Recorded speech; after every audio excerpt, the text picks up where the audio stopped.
Cool. So, come on up, Julian. Julian here is another friend of mine, and he hosts a podcast that he started from scratch, and he has so much traction with it. He's now starting to do some modeling and some acting, and he is an entrepreneur now, and has been one, but he's doing multifaceted things now. He's actually starting a brand new group, which I'll let him talk about if he would like. Yeah. And he's just all around great guy, and has an awesome voice. So, no pressure. Some would say the voice of God. Yeah, so we'll say the voice of God. But no, we appreciate you being here. Yeah, no, thanks for having me. The floor is man. yours. Like he said, he works at Awesome. Bottle Rocket with Alex. Yes, Yes. Alex and I work together. I'll take this so. peak quality thing down. Yeah, that's I'm not distracted. somewhat disturbing. So, well, good evening, everyone. And Greg, thank you very much for that introduction and also the invitation to be with you here this evening. So, I have to say, is my voice too loud? Close my eyes. I'll stand back here so I don't project too hard. So this last year of my life, I have to say, has been the single craziest, most terrifying, most amazing, most exhilarating and humbling experience I think I've ever had. Because in less than a year's time, these results that have been created in my life, I'm still pinching myself like I can't believe this is actually my life. The fact that I have become a sponsored podcaster, a paid keynote speaker, and now a professionally represented model and actor. And these happened in less than a year's time. And I say this not to impress you, but to simply share what's possible when you finally find work that's meaningful to you.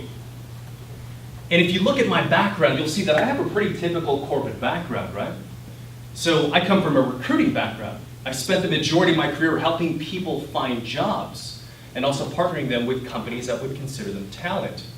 So I have clear insights in what it takes to find a job, the best practices of why people get employed. But it also has given me some deep insights into the motivations behind why people go find work. And the truth is, there is a very large majority out there that truly live lives of quiet desperation, that find work simply for practicality, for necessity, instead of living a life of passion. And I started to pick up on this around maybe 2009 and 2010. Because although I loved my recruiting career, I always felt like I could serve more, I could impact more, I could grow more. So I was very much drawn to entrepreneurship. So at that point in time, I started to sample in different kinds of businesses. And I've done everything from various network marketing companies, I've flipped single family real estate, I own a rental portfolio, I've done mobile homes, I've done internet business, and solely my motivation at this time was only to make $1. And I made a little bit of money along the way, but I never found fulfillment, I never found my purpose, I never found what that great work was. And around this time last year, I finally allowed myself to take that age-old wisdom of just go do something that you love. Well, something that I've always enjoyed doing was having interesting conversations with people that I found were interesting. Because something I knew that would happen during this process was that value was being created in the form of advice, specialized knowledge, and even entertainment, right? So I figured, why not capture these conversations and then share them with other people who also might find value in them? So I started a podcast. It's called The Pathways to Success, and it's live in iTunes and Stitcher, where I interview experts on leadership, personal development, health and fitness, business, and many other topics to help you find your own unique pathway to success. In less than a year's time, I have well over 25,000 downloads. I have a perfect 5-star review in iTunes, and I have regular listeners from over 40 countries. And all this happened just from doing something that I love to do. And I can draw a very direct connection to becoming a side model and actor and also paid keynote speaker from the podcast. Simply because I did what I wanted to do, what I loved to do, what I was passionate about. So all this stuff is kind of lip service, and I want to give you something actionable, something that you can take with you, right? So how do you find your passion? How do you find that mission that you're supposed to do? Well, the first step in this process for me, and I can only speak for myself what's worked, and Gary Vaynerchuk is the loudest right now, screaming this to the rooftops, but I believe it. And he says to know thyself. As early on as you can in life, get to know your strengths, your weaknesses, what you like and what you don't like. Because if you know truly who you are, then you can find the pathway to success that's most tailored to your shape.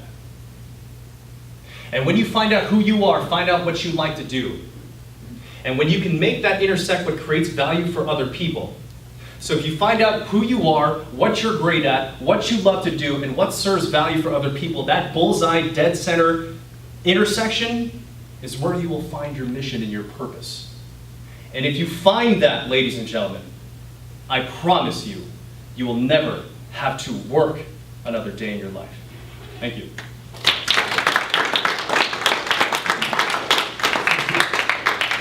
So I want to get the conversation started. Hopefully y'all will think of a couple questions. I think one of the things is for people who, and everybody who has a job, Yeah. a few entrepreneurs here, but for people who have a day job who are looking to make that transition, but it's not a realistic path for them. How do you say they even begin that? And I know you said about knowing your purpose and passion, but Yeah. maybe if I'm just hearing that today, how can I start that process? Or maybe even exploring the purpose? Any, you can touch on it. Yeah, I think a lot of times people get really bogged down about what's my passion, because what happens if I get it wrong and I spend years chasing after the wrong thing, right? Are you guys familiar with Tim Ferriss? Tim Ferriss, 4-Hour Workweek guy? He's a brilliant guy, right? He says, maybe instead of looking for your passion, just look at things that excite you. There's less pressure there. It's more primal. What do you like to do? What are the activities that you invest into that your time just seems to slip away, right? What are those things? What excites you? And I think you start there. I think for me, it just started out with just doing something I like to do, having conversations.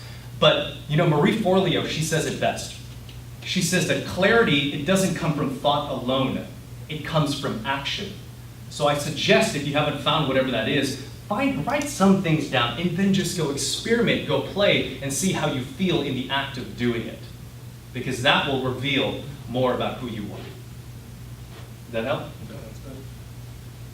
Mike, you got a question? Oh, Lauren got Lauren? Yeah. Not Avery. Avery? Yeah. The A is confusing.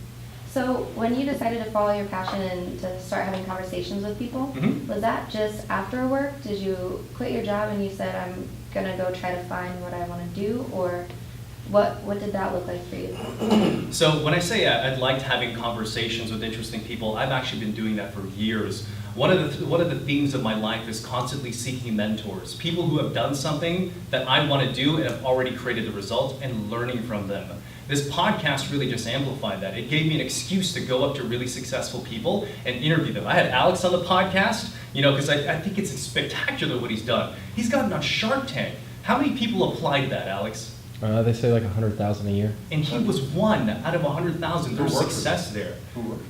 So, those are kind of one of those things. It's like I was always having those conversations, but I never recorded them. So I figured, let's capture them now and share it with other people.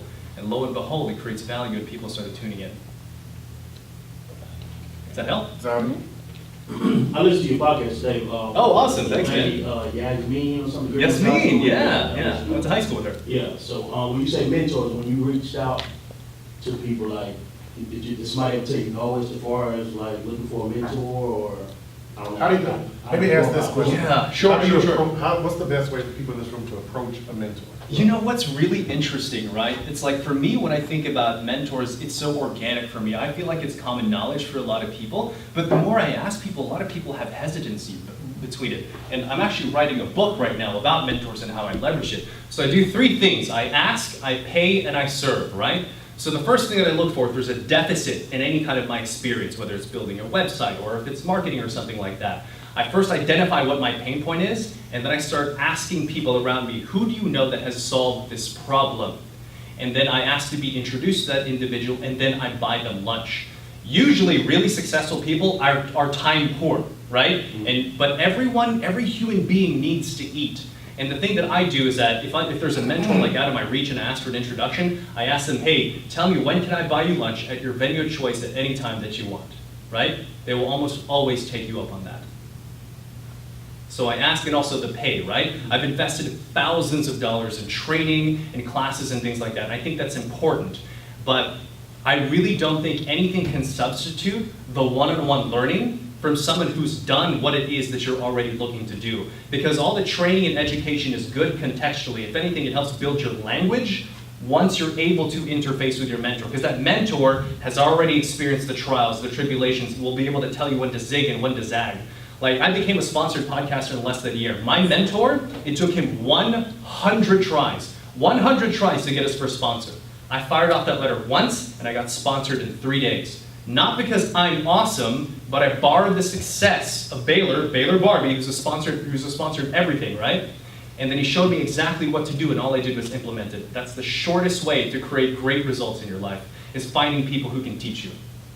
So what's the serve part? Serve is I look for ways where I can help people for free, right? Whether it's a nonprofit or anything like hey, can I talk about you on social media? Or hey, can I mention you on my podcast? Or anything that I can do to add value to that person. That's usually a great way that really will make you stand out. That hey, can you teach me? Hey, can you teach me? It's hey, how can I help you? What can I do to earn your respect and your time? Right? That's not a needy thing either. That's tactical. That's to get someone's attention and really start showing them that you can exchange value. Well, I think the thing also to remember is it takes millennials and people in general are impatient. I'm impatient, it's one of my flaws. But you have to just understand that there's a long game in building a relationship. You're not going to be best friends or be able to get what you need from this person from the beginning. So, I mean, the three-step approach is perfect because you have to, it's methodical. You're going to have to build a relationship with them because that is going to give you whatever you're looking for in the first meeting. Right. In some instances. Right. So I think that's why the 3 steps. And see, Greg is actually one of my mentors now, actually, believe it or not. And the truth is, I think it was Greg reached out to Alex. They had lunch. Alex was like, dude, check out this guy. He showed me his profile. It wasn't like that. Check out this guy. But I saw Greg's bio, and I looked at the results he's created, and the fact that he was really plugged into the educational system. And I knew the business that I wanted to create was going to serve university students, so I was like, I need to meet this guy. Alex, will you please introduce me? And here's the power of referrals. The recommendations based on trust, right? That's way better than just going up to someone on the street cold saying, hey, can I get your help? Because he already trusted him, and he trusts me. So when he's like, hey, can you please meet with this guy, it's a much warmer introduction. So if you can get referred somehow to that mentor, you're all the better. Oh, you had a question? Yeah, Go ahead. I was just curious, how did you start out on your podcast? A mentor. So the first thing that I did, because I didn't know anything about starting a podcast, right? It's like I'm technically a millennial. I was born 82, but I'm terrible with technology, right? But I started asking around, and then I got introduced to someone by the name of Jason Croft. And Jason Croft is the host of Startup Dallas. He's the host of the Jason Croft Show. He's also been in the media business for well over 25 years. Well, he was introduced to me by someone I trust, and we all kind of flew with, and then we hit it off great. And then he showed me how to start a podcast, everything from the hardware to get the sourcing on Libsyn, the hosting and everything. And a month later, I was live in iTunes. That's the story of my life, is finding teachers, yeah. Does it cost to start a podcast, or is it set up free, or? Does it cost to start a podcast? Well, you have the initial hardware set up, and I just copied everything. So my thing is like I mirror success. Well, one of the podcasters I listen to is Lewis Howes. Anybody know Lewis Howes? No Lewis Howes? Okay. Well, he has like a resource page, and he was like, this is the stuff that I use. And I was like, okay, I want to sound like that. Got all the stuff that he used, right? Now all I needed to know was the how-to, and I found someone local, because I can't work great remotely. I have to work like side by side, and so I found a local resource, and that's how he showed me how to do it. So you have the initial cost of the hardware. Hosting, I pay like $40 a month for like, I publish one episode every Monday, and each one is about an hour and a half. That's more than enough. That's like a lot already if you're paying $40 a month for hosting. To answer your question? Yeah. Cool. Is that it? All right, guys. Well, thanks, y'all. It's been a pleasure. Our host, my left, what's going on here? Let's go.